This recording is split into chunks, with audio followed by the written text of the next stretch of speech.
Does anyone have a question they'd like to ask? I have a question. What you were talking about yesterday about how the Kundalini works through the system, through the sets and so on. Is it an all or nothing process, or can it be partially working and not completely? No, it's not an all or nothing. I mean, it takes years to master that. And the beginnings are the arising of Kundalini, and then as one gets more adept at doing this, because the chakra system gets more in balance and more open, more of the Kundalini energy is released. But it takes years to master this. So it's, the beginnings are, it's just slight experiences of it, and as you evolve and grow, it gets stronger and stronger. That whole energy, and eventually your whole day is like that. Not that the Kundalini is right, but your day is full of spiritual energy, no matter what you do during the day. But that is it's just a process of opening. If you were hit by the full force of Kundalini, the first time you opened it, it would blow the top of your head right off. Nobody has the balance inside. Nobody has I always talk about why drugs are so dangerous. Because drugs work in the same area that Kundalini works. And, and you take LSD, all those visions, and it's just the releasing of that energy. But people are not grounded inside, and it destroys them. It just completely wastes their energy. And,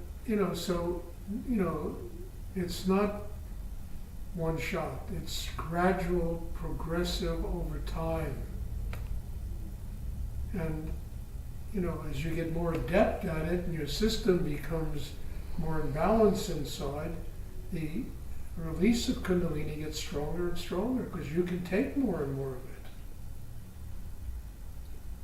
So it's something that really progresses. I don't think anybody on this planet could handle a full dose of Kundalini the first time they get it. I mean, it would burn them right up. So part of the progression is building the chakra system. It gets you strong enough to deal with that energy, that when it really starts rising, it's really strong energy, and you have the grounding inside, the foundation inside to be able to deal with it. I mean, a spiritual life is a progression of death and rebirths over a lifetime. It's not just one death and it's thousands of them, of changes and growing and evolving. It's like you said yesterday, you're at the beginning. Well, that's the best place to be. Because now maybe you'll bring to this, no more opinions and ideas and stuff. You'll just come open to receive.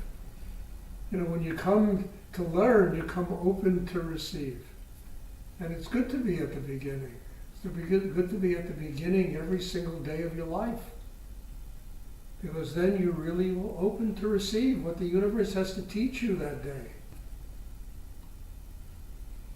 And you also bring a certain kind of innocence and sweetness and gratitude and love to it when you're not encumbered with a lifetime of your own stuff,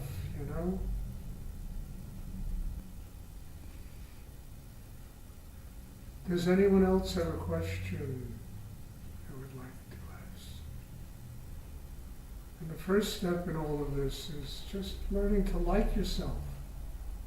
I really mean this. I wrote in a book somewhere, the only person we live with 24 hours a day is ourselves. And if we can't learn to like ourselves, how are we going to like anybody else? And this is a big problem in the world. People spend the entire day beating themselves up. Tension. They're not good enough. They're not this, they're not that. They're not beautiful, they're not this, they're not that, they're not but. That goes on and on and on forever, And it's all just bullshit. because we live with ourselves 24 hours a day. There's nobody else on this planet that we live with 24 hours a day. And we have to learn to like ourselves, really like ourselves deeply, that we were born here to have wonderful lives. We were born here to be happy people. We were not born here to flagellate ourselves, 15 hours a day. Because, we don't live up to some idiotic thing in the society. The real beauty in the world is not this whole crap from Vogue magazine. The real beauty is when the heart's open, there's love, there's gratitude. People become beautiful, uniquely beautiful. Everybody becomes uniquely beautiful. When they open inside and that energy flows through them, and their unique beauty truly radiates. Not some stupid model of beauty that's in a magazine or a billboard. It's just dumb, But when you open and that energy comes and the heart is open, people become radiantly beautiful. Their eyes begin to twinkle. There's love inside them. There's joy inside them. And we have to finally come to the terms that we are worthy of living that way. We are unique, we are wonderful, and the job, and one of the first steps in the evolution of this meditation practice is to find that beauty inside oneself. That thing that really is uniquely beautiful in the world. And then people see you like that, it's astonishing, How can we use energy to address our physical pains? Why do we have physical pain? Why do we feel pain? Why? Because we all have bodies, that's why. Is it because we're blocking energy maybe? It's a blocking of energy. If you ask inside deeply for help, to receive healing from the universe, it'll come to you. And it'll enable you to deal with the physical pain. But a lot of the physical pain is psychological, it's emotional, it's a lifetime of really tearing oneself apart. And then it begins to affect the organs and the different, aspects of the body. If you open your heart, if you feel that gratitude and sustain it, I would say half of that physical pain will disappear. It'll just disappear. And the other half will go away as you continue to open inside. You'll never be free completely of physical pain, because we all have bodies. There's always something wrong with the body. Always. And instead of focusing on it and worrying about it, just open your heart. Be grateful for your life. Be grateful that you can open. You are learning a technique that can open you to God. And let that energy come and heal you. And it'll help you to manage a lot of your physical pain. Not all of it. There's always going to be some. I have it. I have physical pain. I get up in the morning sometimes, oh my God, how am I going to get out of bed? I get out of bed. And then I do this inner work, and I ask for that healing energy to come. And to help me deal with these problems, these physical problems. Nobody gets through life without physical problems. It's not possible. Nobody gets through life without emotional problems, without mental problems. We all have them. But we all can learn how to draw those problems into this chakra and transform them into chi. So the things that are bought become harmony and balance. That's where the will comes in. You understand? That will, that need to get to God, to open, to receive that. And you can draw that stuff down here, and it really becomes a different energy. And the things that are killing you inside begin to give you life. But one has to truly have the courage to do it. You have to have the will to do it. And you can't accept these things as, blocks to keeping you from connecting with higher energy in the universe. You bring them here. bring your tension here, because, you know, you get physical pain, and probably 75% of it is tension, you know? Bring the tension here. Let it become chi, let it become strength inside you. And you can do that with your willpower. You don't let it get the better of you. You know? Yes.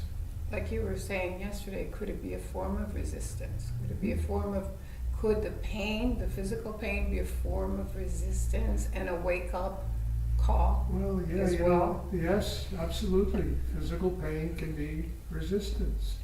Often, you know, like you get a pain in your chest, you know, and the pain is because the heart chakra is trying to open, and there's the resistance to keeping it from opening.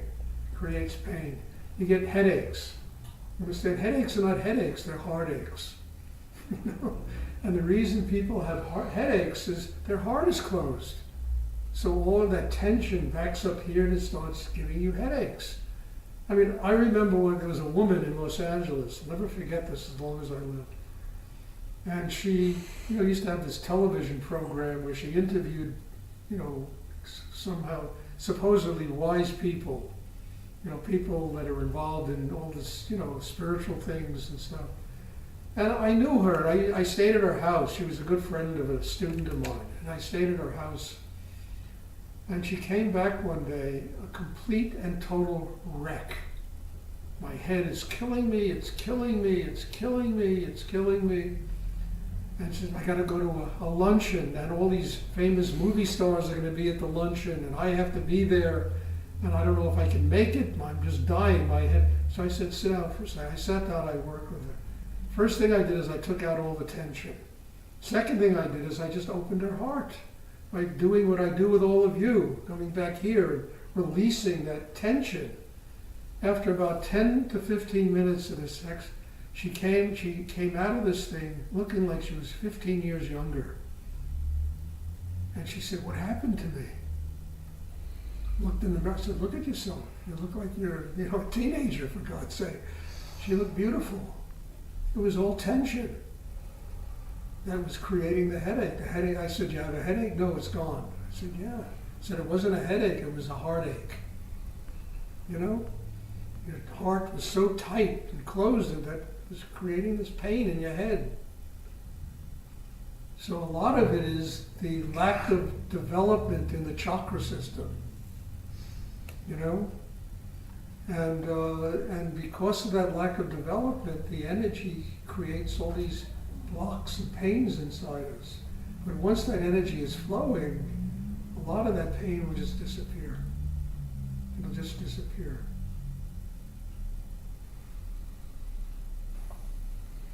That's your work.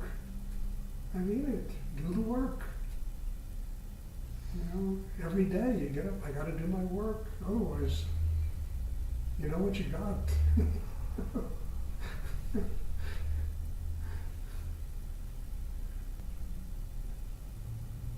Well, the funniest thing in that story is she never invited me on her program. I swear to God, couldn't believe it.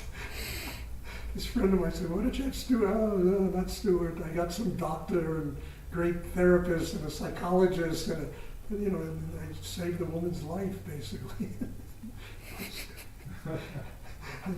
I got people with PhDs coming on. They're very famous. They're well known. You know?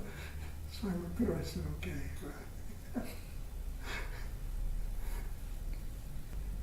Does anyone else have a question they would like to?